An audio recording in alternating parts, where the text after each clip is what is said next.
Адам ішкі тірегінен айырылған кезде қандай болады? Ішкі тірегін қалай табуға болады? Жалпы қалай байланыс орналастыруға болады, арасында байланыс табуға болады? Не болмаса, ішкі тірек деген жалпы не өзі? Осыны түсіндіре кетейінші сіздерге. Бұл өзімнің, мен сіздерге барлықтарыңызға психологқа барыңыздар, психологтан сұраңыздар, содан кеңес алыңыздар деп айтпаймын.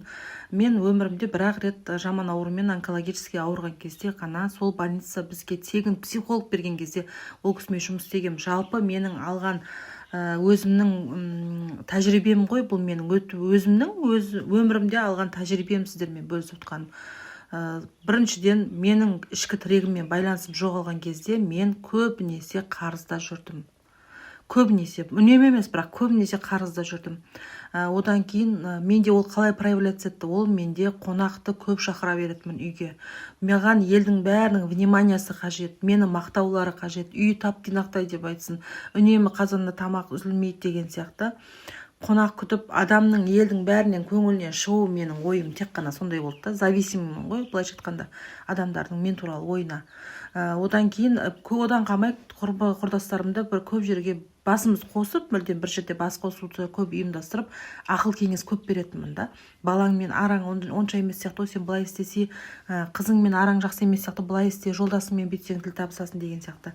Ол менің өзімнің басымда болмады деген нәрсе емес. Мен балалармен қарым-қатынасым жақсы болды, жалпы өмірім жақсы болды менің, өте ақылды, бәрін ұйымдастырған күйде болды да, бірақтан да сол өзіммен ішкі байланысым жоқ.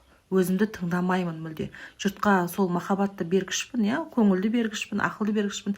Өзіме мүлдем сол жағынан тарлық қылғанмын да, өзімді тыңдамағам. Өзіңді таптың деген кез менде қалай проявляться етті? Мен Аллахтың қалауымен мен ауырып қалдым. Оған шейінгі өмірім басқа, менің ауырғанға дейінгі өмірім, ауырғаннан кейінгі өмірім басқа болды да. Бірақ сіздердің бастарыңызда ондай жаман жағдай болмасын. Мен просто оңаша өзіме қалдырды Алла тағалам да. Оңаша қалып, мен ешкім қасында болмай қалды да, больницада өзім қалып, өзімді өзім тыңдауыма тура келді. Былайша айтқанда. Сондай жағдайға жеткізбей-ақ өздеріңіз тыңдаңыздар. Ол өте қарапайым. Өзіңнің ішкі тірегіңді қалай таптың деп менен көп адам сұрайды да. Ол өте қарапайым. Просто оңашада қалып, күніне жарты сағат болса да 15 минуттан бастаңызшы, бастай алмасаңыз. Өзіңмен оңаша қалу өте қиын негізінде. Ішкі жан дүниесін көп адам тыңдағысы келмейді. Өзінен өзі қашып жүрген, адасып жүрген адамдар бар да, өкінішке орай. Просто бір челлендж жариялаңыз өзіңізге 30 күнге мен күнде өзімді жарты сағат тыңдаймын деген. Ішкі байланысыңыз сол кезде өзіңізбен келеді. Өзіңізді тауып аласыз, тірегіңізді. Даже сонымен ақылдасып, тілдесіп, сөйлесе соға не керек екенін тыңдайсыз. Сау болыңыздар, осылай жасаңыздар.